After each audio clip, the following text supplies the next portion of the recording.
Let's get into the number 101 ScrawlrBox. Hey Scrawlers, I'm Kat and we're back with another video, and this time we're going to get into some of those tips and tricks as featured in this month's zine. So let's get into it. This month's box featured some very unusual supplies in the form of crayons, so of course we featured some tips and tricks inside the zine, as well as some handy hints from our featured artist, with a heavy focus on using a single flowing line for drawing. I've never in my life attempted to do a single line drawing before, so I thought now's a great time to give it a go, learn something new, and you can all watch my first attempt. And I'll be using the Frisk paper that was featured inside the box for this, as well as this pencil that's also featured inside the box, which is the ScrawlrBlanks pencil, and this is in a 2B. Right, so first things first, I'm going to do my pencil work, and I'm giving myself some solid foundations to use as a guide for my single line drawing.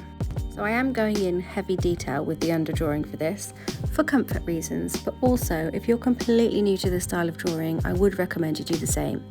It is the easiest way to see where you're going with your pen once you start, and it helps you lock in details like proportion and composition.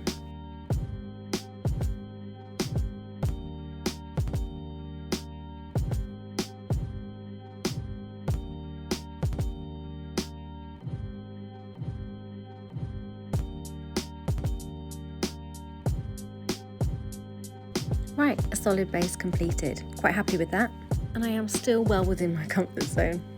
I can't quite work out where to start, so I'm going to add a bit of colour to the background. The visual block gives my brain a bit of balance and focus. It's also another comfort decision as I ease my way into a new style.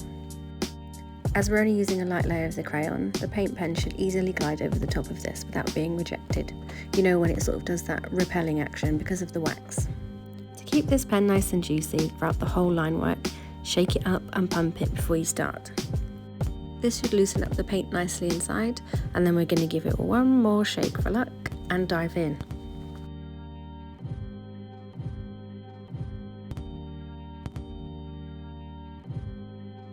Procrastinating, but it's time. We have to go. Let's just do it. We'll start here. A couple of pointers. Chill. Try not to panic, like I mildly did just then, and decide on a firm starting point, as from this point onwards the pen won't be lifted off the page until the very end. Draw what you see, not what you think's there. That's why it's handy to have that underneath drawing first, but also have your reference handy just in case. And let go of perfection. Overlapping and obscure lines are all part of the charm. Couldn't help but add a full stop and some couple of extra details to keep my brain happy. Quite chuffed with that. The underdrawing definitely helped me for my first attempt, so maybe going forward I might be a bit braver and start to lessen the details. But for now, let's crack on with this one. Just adding a bit of character to the background. By pushing a bit harder down on the crayon you get the darker tone, so that's what I've gone for these lovely little marks. With the portrait itself, I'm going to take a bit of inspiration from the featured artist and going with a less is more approach when adding colour. Just erasing those lines now the paint's dry. So like I mentioned about the featured artist, she appears to pick out key elements, so that's what I'm going to do here and add in little pops of colour, varying the tone by pressing harder and lighter for subtle visual interest. Depending on how you hold these crayons depends how they come out, so if you want a teeny tiny little point, there is a point to it that you can use, or if you wanted to fill out a larger area, use the flatter, thicker side.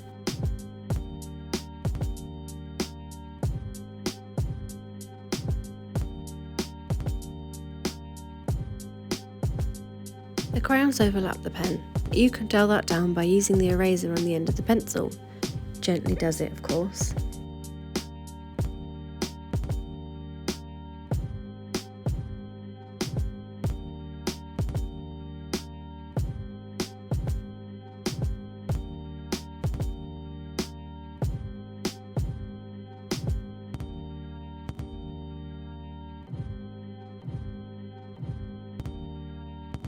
These crayons are quite nicely buildable as well, so you can create shadows and tones by layering, just like you would with a wax-based colouring pencil.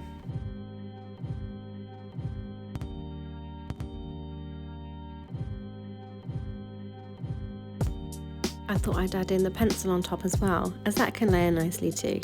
So adding a little detail to the earrings, just for that added little extra bits of character. Make it a little bit more me.